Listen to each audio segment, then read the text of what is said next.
today we are going to do, that is Cubism, from the history of Western and Indian art. This is Snehal Tambulwadikar.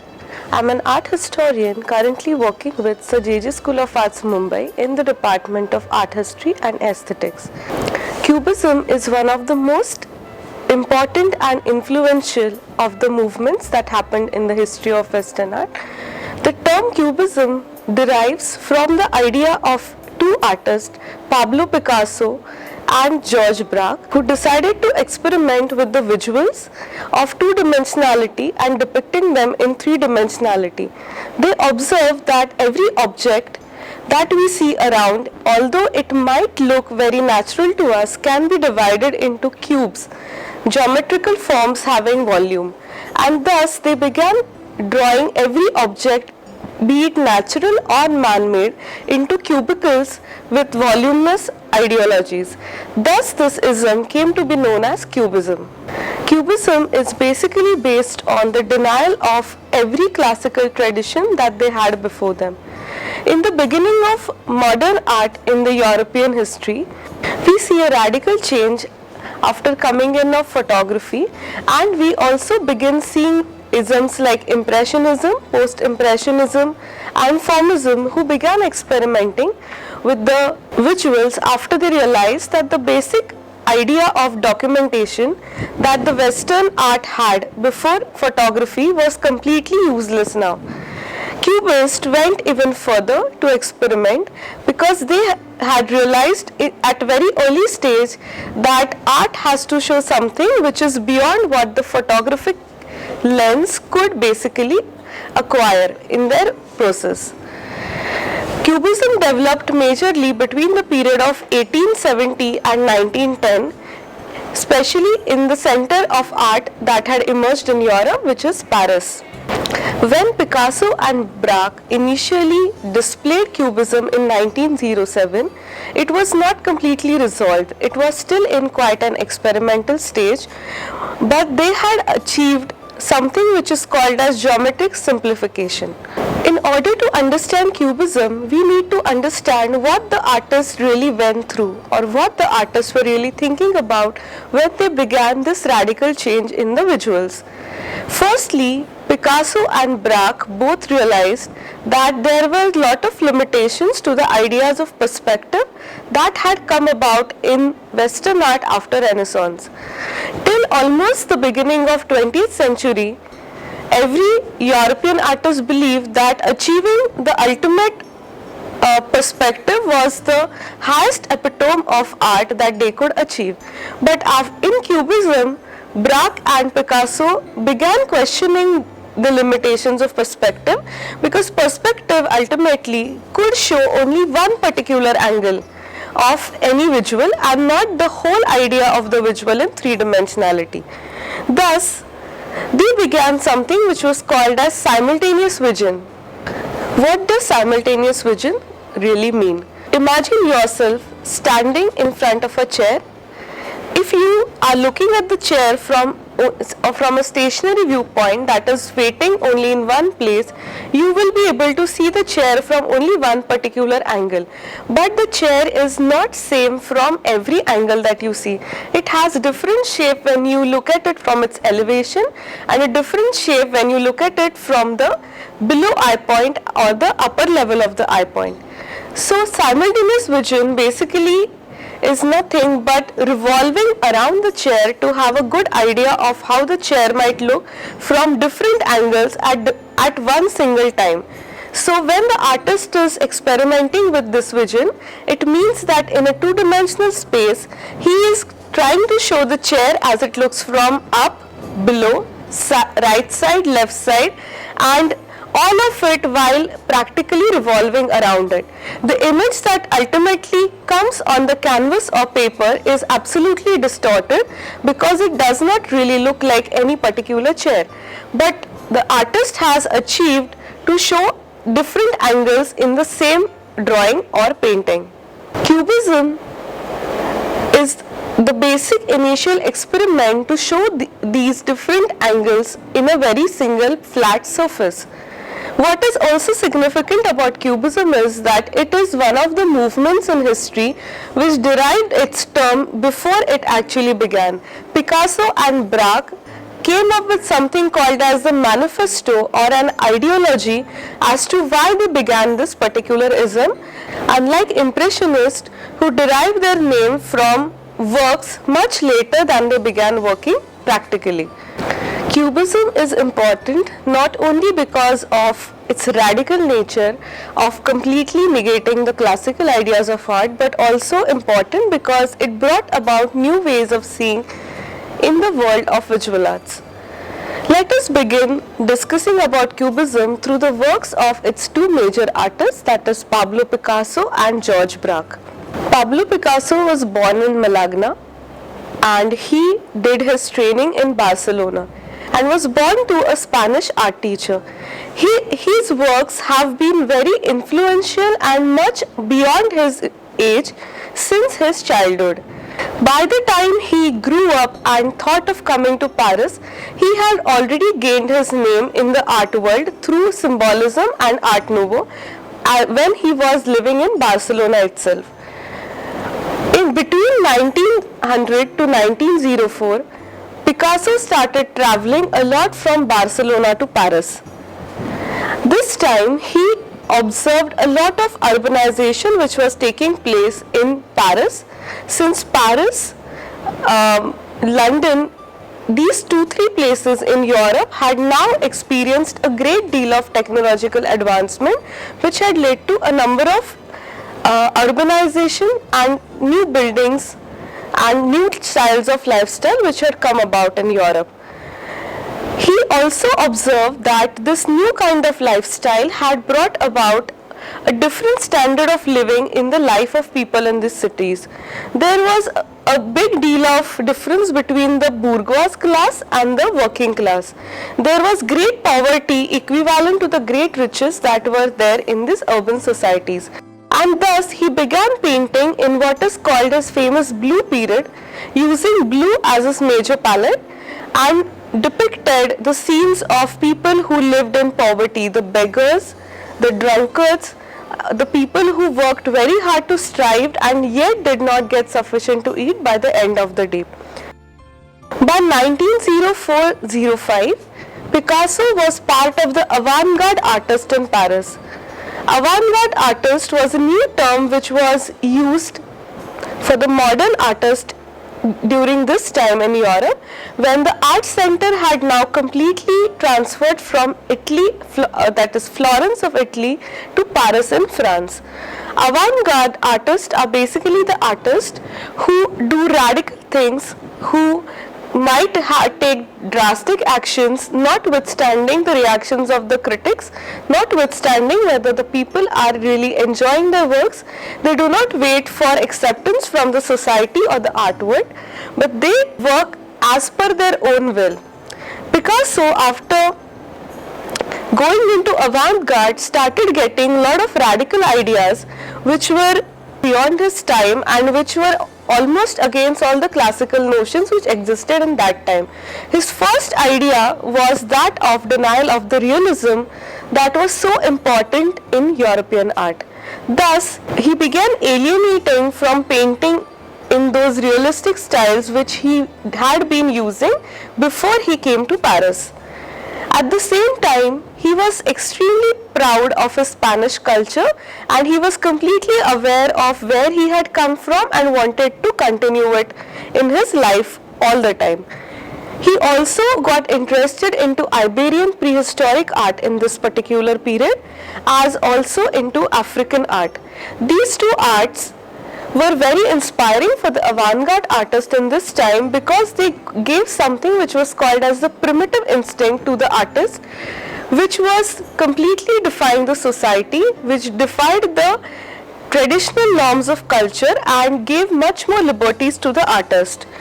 Inspired from the African mask, which were very much different from the realistic European art that happened during this period, Picasso painted the first most radical and the cubist painting, Les Demoiselles d'Avignon, that is Ladies of the Avignon, in 1907. This painting is considered to be the first Cubist work, though it may not be believed that Picasso intended it to be a Cubist work or had written about it in his manifesto.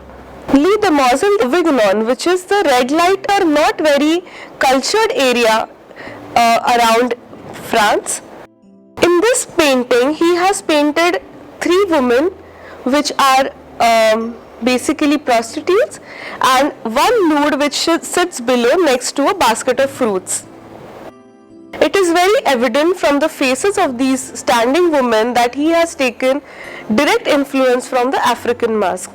The fruit basket that you find below in the painting represents desire or lust, and the nude which is sitting next to it represents the calling of desire or the attractions that human beings cannot really get away from. The gesture of the female that sits beside the fruit basket represents raw female sexuality or the raw instinct of any human being. The painting is basically very disturbing. Disturbing not just because it is distorted, as you can see in the work. Female bodies are distorted to quite an extent when their heads, the torso and the legs are not really synchronized with the normal ideas of perspective. But it is disturbing because of the application of brush, because of its size. It is almost 8 feet high, and also because of the way the nudes are staring at you. The African mask, which basically were pretty grotesque to the European eye anyways, made the woman look very drastic, made the woman look very grotesque, and made them look very harsh too. Picasso in this work wanted to break free the ideas of beauty that were there in the European art. He completely changed the idea of painting nude after this work. This work was so shocking that not only the common people and the critics, but the fellow artists of Picasso also found it very disturbing. Lot of artists like Matisse and others made fun of Picasso for ridiculing the modern art. They thought that Picasso was making a critique of the modernism and thus painted something which was so abstracted and so difficult to understand. But Georges Braque at the same time was extremely moved by looking at Demoiselles d'Avignon. Braque had begun following Paul Cézanne just before he saw these works. Cézanne is considered to be the initial influence or initial inspiration for Cubism. Cézanne, who basically falls in the period of post-impressionism, began working on the idea of dividing every visual into basic geometric planes. He basically wanted to simplify the visuals such that they were left with general understanding of the surroundings around us, which were essentially coming out of geometric forms. Braque, who had already been inspired by Cézanne, found Demoiselles d'Avignon very interesting and began following Picasso to quite a bit of extent. Born in Le Havre in France, Georges Braque settled down in Paris around 1900 and began following the footsteps of Picasso in experimenting with simultaneous vision and cubistic ideologies. Initially, when he had moved to Paris, he was working in the Fauvist palette and he painted brilliant, colorful landscapes. By the end of 1907, Georges Braque was completely aligned with the ideas of Cubism and he painted one of his earliest Cubist works called as the Grand Nu or the Grand Nude, which he exhibited with Picasso in Salon des Indépendants in 1908. 1908 and 9, Braque also painted two important still lifes of Cubism, which were Violin and the Palette. Picasso and Braque now began working together, and they not only visually broke the structure of the objects, but they also rearranged the components to quite an extent, because they had realized that even though an apple might not be exactly spherical, it derives out of a sphere. a pier derives out of a triangle or a pyramid, and thus they began breaking down, simplifying the objects to such an extent that they visually look abstracted. Before we further go down to looking more into Cubist ideologies, we need to understand the difference between what is visually abstract and what is conceptually abstract. Cubism, although might look visually distorted and abstract, does not really mean to abstract or go towards non-visuals as abstract expressionists might have done. Cubism basically is just experimenting with its concepts of simplifying the object, and the artists are not really concerned about how people might perceive them. This might be the most initial movements in the history of Western art where artists hardly bothered about how spectators might be looking at their works, but more interested in how they themselves wanted to solve the problems that they faced in their minds. Cubism is divided into two main parts. The first is called as the analytical cubism and the second is called as synthetic cubism. Picasso's early cubism is called as analytical, where they are trying to analyze the objects that they see in front of them and trying to understand the geometries that they are formed from. Analytical cubism began in the middle of the 1910 decade and continued till 1912. From 1912 to 1915, Picasso and Braque majorly worked in synthetic cubism. Let us have a look at what these really mean. In analytical cubism, Picasso and Braque tried to blend volumes of the objects that they saw and began flattening their surfaces. So an object which was to be drawn three-dimensionality to show its volume was completely flattened into a basic square or a triangle or any other geometric form that was available, and they were rendered on top of each other so as to look like a 2D that today's students do in their first years. They also began using very basic primary colors and major tones of grays to show that they were delineating or going away from the classical ideas.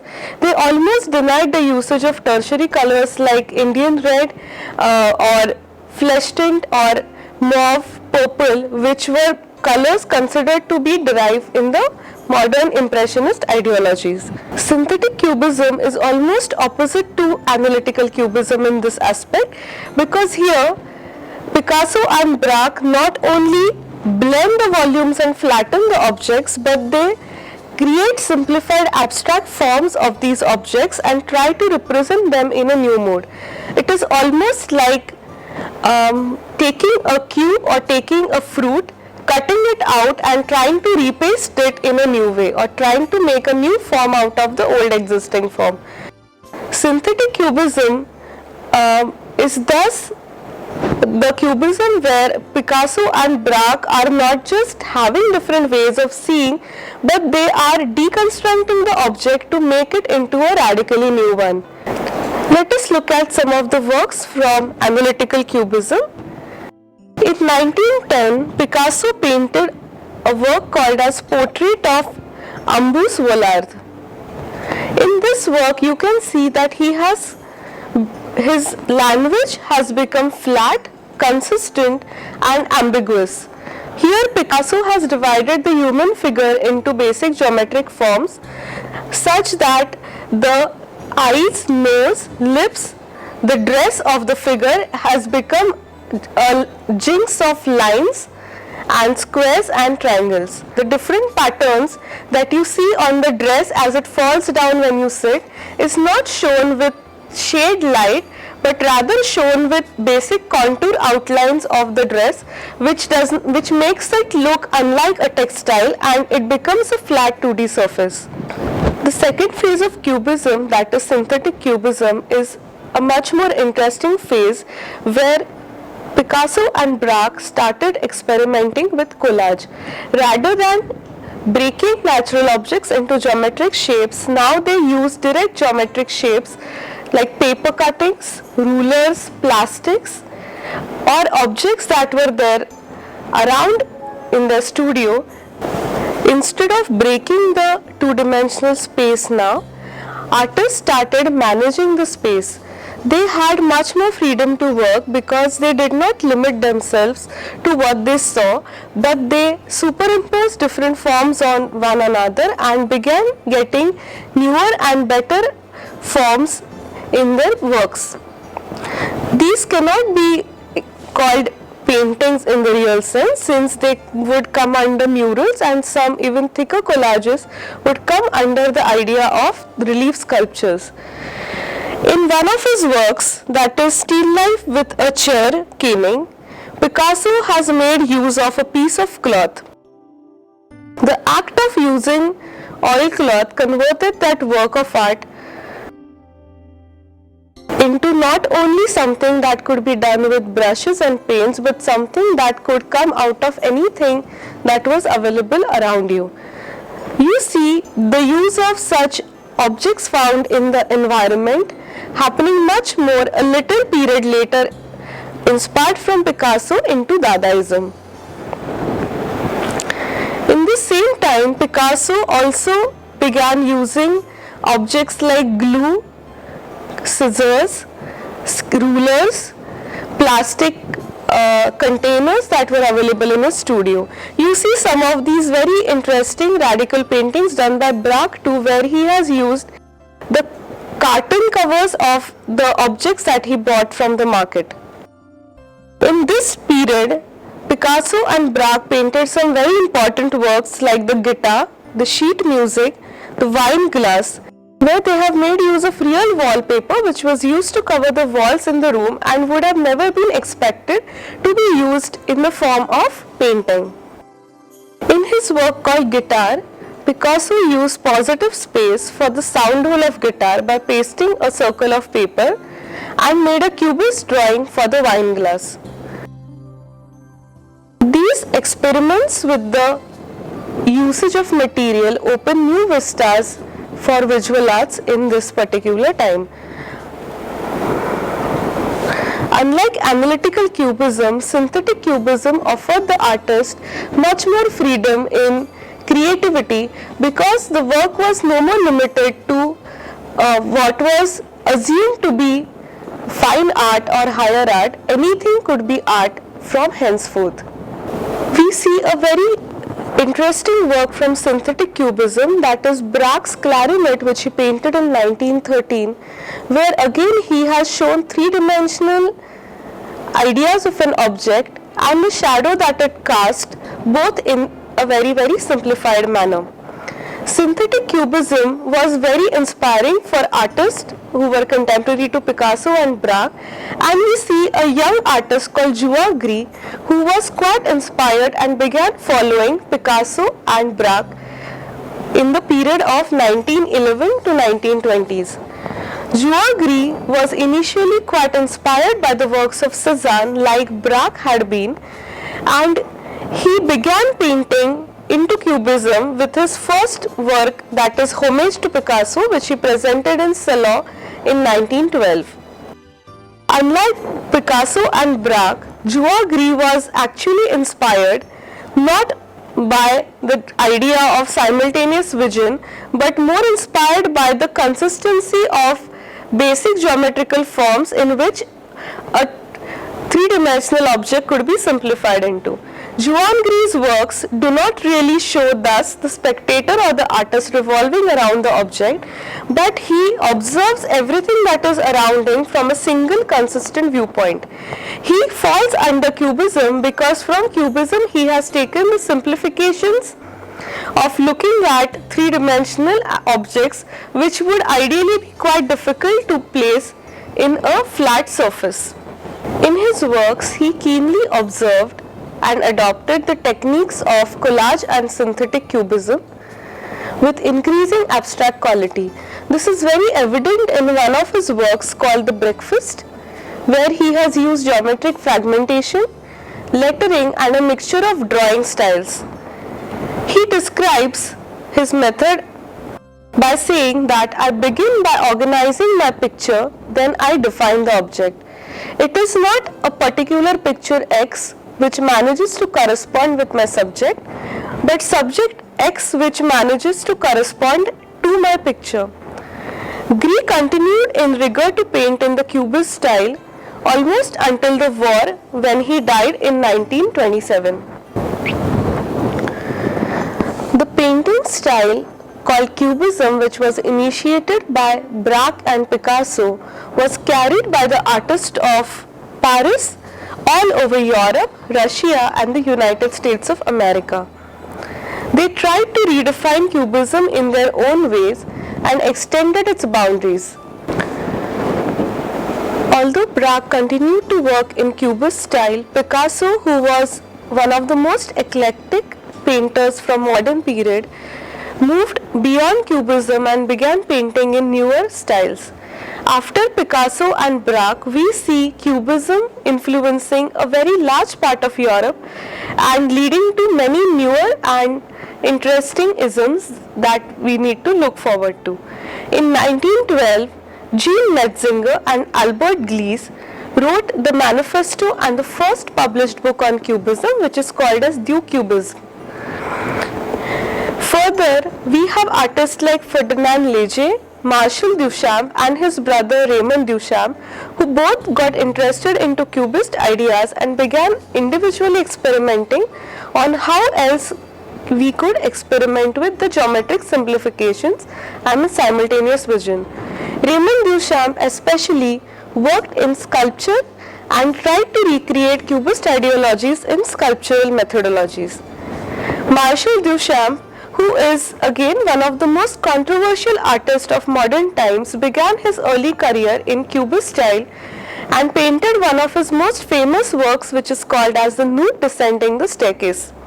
Cubism proved to be very influential also for artist Piet Mondrian, who worked much later but wanted to go towards geometric simplifications. He took his initial ideologies from the manifestos of Picasso and Braque and went to produce his own style, which is very well known today, where he paints the whole cities or houses or even the larger areas into grids which are outlined in black and painted in the primary colors of red, blue and yellow. The futurists from Italy also found the potential of Cubism to represent objects that could go around in speed. Futurists, who were basically concerned with machineries and taking away emotions from visual arts, found Cubism to be very interesting for their work, since Cubist artists themselves were completely experimenting with only the formal aspects of the art, taking away every emotional aesthetic quotient from their works. Futurists thus began adopting their methods to show speed in their works. Suprematism, constructivism, De Stijl from Dutch, which also were interested in abstraction and reconstruction of the same object, also took great influences from Cubism. In 1910, Picasso himself had begun experimenting with sculpture in Cubism, but achieved it in 1914 when he did a work called as the Glass of Absinthe. Raymond Duchamp too worked alongside Picasso, where in 1912 he did a very important Cubist sculpture called as the Walking Woman. This sculpture had rhythm, convex curves and abstract quality simultaneously. Inspired by African and Egyptian art, he experimented with figural construction out of glass, wood, metal sheets and so on. To summarize the idea of Cubism, we need to understand that Cubism was essentially a search for new syntax, new formal possibilities that could be achieved. Very grotesque to look at and not really made to please the eye or for enjoyment of the spectator, Cubism led to great many ideologies which developed in the later period and gave artists as well as spectators newer and interesting ways to look at the world around them. In a way, we could say that Cubism never ceased to exist and Cubism did not have particular consistencies. Cubist artists essentially gave the world better and newer ways of seeing.